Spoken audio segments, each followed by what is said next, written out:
नमस्कार प्यारे साथियों, आपके अपने YouTube चैनल केवी की कलम पर आपका हार्दिक स्वागत है, अभिनंदन है। कल मैंने एक वीडियो पोस्ट किया था कि व्याकरण को आप कैसे तैयार करें, व्याकरण की कितनी अहमियत है आपकी शिक्षक वृत्तियों में। उसके नीचे एक बहन का कमेंट्स था, नाम तो मेरे ध्यान में नहीं है, कि मैम संज्ञा, सर्वनाम, विशेषण और क्रिया इसके बारे में बताएं आप थोड़ा। तो मेरे पास KR मैया सर की बुक है व्याकरण माला, वो मैंने यहीं गांव में कोई बहन तैयारी कर रही थी तो उसको मैंने दे रखी है और वो बुक मैं अभी 1-2 दिन में मंगवाऊंगी। उसके बाद मैं आपको थोड़ा थोड़ा संज्ञा, सर्वनाम, विशेषण, क्रिया जो टॉपिक आपको ये लगता है कि ये करवाए जाएं, तो वो कुछ टॉपिक अगर आपके 2-4 कमेंट्स आएंगे तो वो मैं करवाऊँगी उस बुक से। इसके अलावा एक बहन का एक दिन कमेंट्स था छायावाद उत्तरकाल के बारे में, यानी छायावाद के बाद का जो काल है जिसको हम प्रगतिवाद, प्रयोगवाद, उसके बाद नई कविता, नई कहानी के नाम से जानते हैं, उसके बारे में भी मैं एक वीडियो जल्दी ही बनाऊंगी। अगर आज हम बात करें जैसे संज्ञा, सर्वनाम की, तो पहले हम बात करते हैं शब्दों की। जैसे हम वो देखते हैं कि भाषा की सबसे छोटी जो इकाई होती है वो ध्वनि होती है, यानी मौखिक भाषा की सबसे छोटी इकाई ध्वनि होती है। वहीं लिखित भाषा की सबसे छोटी इकाई वर्ण होती है और वर्णों के सार्थक समूह से शब्द बनते हैं और शब्दों के सार्थक समूह से जिसका कोई पूरा अर्थ निकल रहा हो, अपने आप में पूर्ण हो, वो शब्दों का समूह वाक्य बनाता है। लेकिन हम यहाँ बात करेंगे शब्दों की। तो सबसे पहले जब हम शब्दों के भेद करते हैं तो 2 प्रकार के होते हैं, सार्थक शब्द और निरर्थक शब्द। तो निरर्थक जिसका कोई अर्थ नहीं है वो तो वहीं छूट जाएंगे। उसके बाद सार्थक शब्दों के आगे हम भेद करेंगे तो बहुत सारे भेद हो जाते हैं, जैसे पर्यायवाची होते हैं, विलोम शब्द होते हैं, समानार्थी, समुच्चारित, भिन्नार्थक शब्द होते हैं, शब्द युग्म होते हैं। फिर हम प्रयोग के आधार पर जब शब्दों के भेद करते हैं तो विकारी और अविकारी 2 प्रकार के शब्द होते हैं।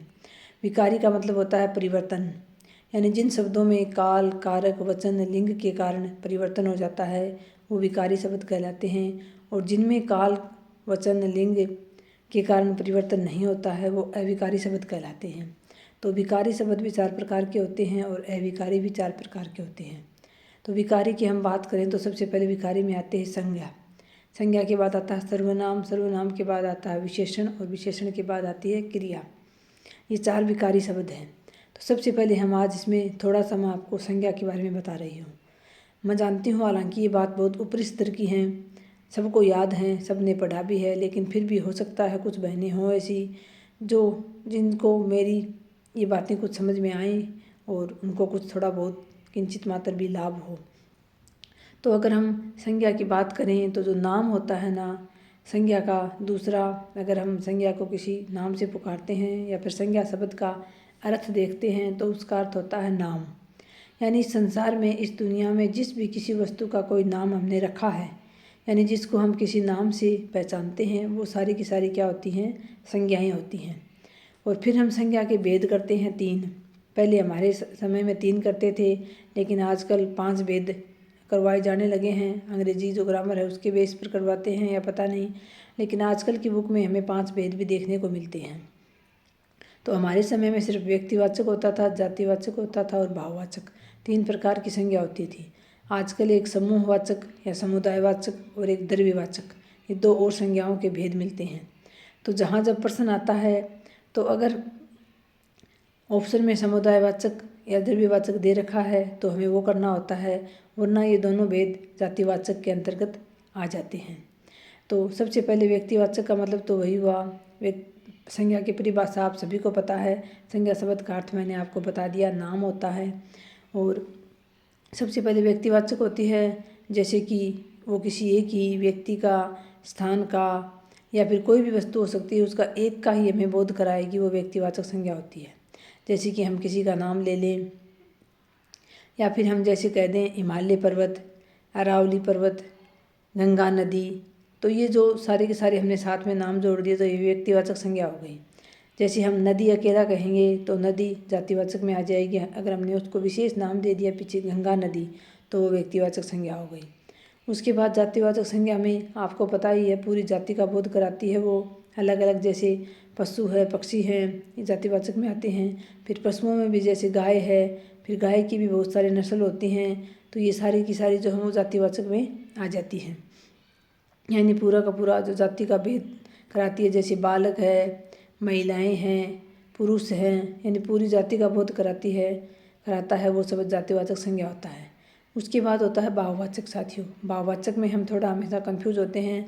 तो भाव का मतलब होता है इमोशंस, यानी हमारे मन के जो भाव होते हैं। भाववाचक संज्ञा की पहचान ये होती है कि वो दिखाई नहीं देती है, यानी उसका हम सिर्फ नाम जानते हैं, लेकिन वो अदृश्य होती है। तो अदृश्य जो संज्ञाएं होती हैं, जो दिखाई नहीं देती, जिनको हम छू नहीं सकते, वो सारी की सारी भाववाचक में होती हैं। जैसे प्रेम है, क्रोध है। अब कोई व्यक्ति क्रोध कर रहा है तो हम उस व्यक्ति को तो देखते हैं वो क्रोधित है, लेकिन हमें क्रोध दिखाई नहीं देता है। इसी प्रकार से ममता है, जैसे माँ की ममता होती है, एक बच्चे के प्रति उसका जो लगाव होता है वो हमें दिखाई नहीं देता। इसी प्रकार बहुत सारी चीज़ें जो हमें अदृश्य संज्ञाएं होती हैं वो भाववाचक के अंतर्गत आती हैं। फिर वहीं समेत समुदायवाचक या समूहवाचक में जैसे कक्षा, सेना, समूह, इस प्रकार के जो एक साथ इकट्ठी जो समूह में जो बोध कराते हैं, जो शब्द एक समूह का बोध कराते हैं, वो समुदायवाचक होते हैं। अगर वहाँ समुदायवाचक नहीं होता है तो फिर हम उसको जातिवाचक में ले जाते हैं। ऐसे ही जो द्रव्यवाचक है, तो द्रव्य वैसे तो तरल पदार्थ होता है, लेकिन द्रव्य यहाँ धातुओं के लिए भी प्रयोग में लिया जाता है। तो जैसे कोई भी धातु है, सोना, चांदी, पीतल, या फिर पानी, चाय, लस्सी, इस प्रकार के जितने भी पदार्थ हैं वो सारे के सारे द्रव्यवाचक में आ जाते हैं। तो ये संज्ञा के अलग अलग भेद किए जाते हैं। इस प्रकार से 3 भी भेद हो सकते हैं, 5 भी हो सकते हैं। आजकल ज़्यादातर 5 माने जाने लगे हैं। तो इस संज्ञा की परिभाषा आप सबको याद है, संज्ञा के भेद भी आप सबको याद है, लेकिन आप कंफ्यूज होते हो।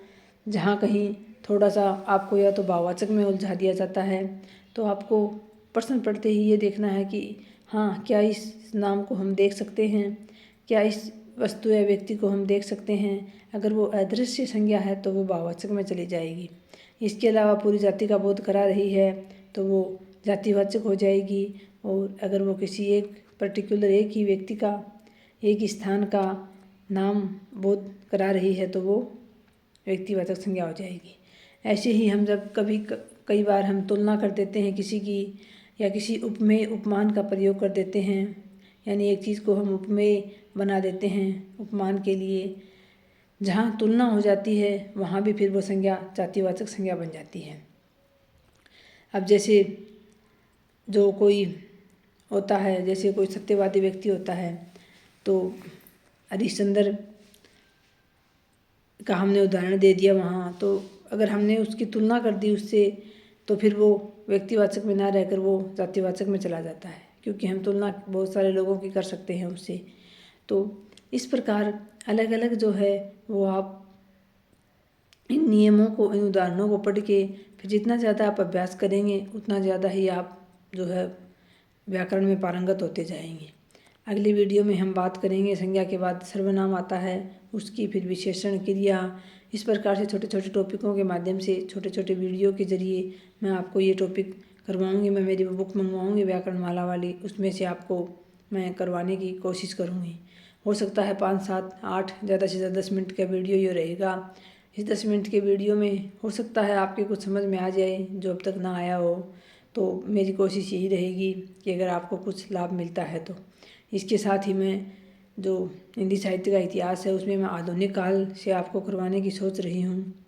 भारतेंदु काल से कुछ टॉपिक हैं मुख्य मुख्य, जैसे भारतेंदु काल है, छायावाद है, प्रगतिवाद है, प्रयोगवाद है, नई कविता है। ये इसके मेरे पास नोट्स हैं, तो नोट्सों के माध्यम से मैं आपको थोड़ा सा कोशिश करूँगी कुछ बताने की। ज़्यादा मैं इतना ज़्यादा पारंगत तो हूँ नहीं कि मैं बहुत ज़्यादा अच्छा बता पाऊँ आपको, या बहुत ज़्यादा मैं कुछ करवा पाऊँ, लेकिन अगर थोड़ा बहुत लाभ होगा आपको, हो सकता है मेरे 5-10 मिनट के वीडियो से आपको कुछ समझ आ जाए, आपको आसान भाषा में लगे, तो आपको निश्चित रूप से फ़ायदा होगा, तो मुझे भी बहुत खुशी होगी। तो आज तो ये हमने थोड़ी सी बात संज्ञा पर की, इससे आगे हम व्याकरण के बाकी टॉपिकों पर भी छोटे छोटे वीडियो के माध्यम से बातें करेंगे। उम्मीद करती हूँ आपको इससे थोड़ा बहुत तो लाभ ज़रूर होगा।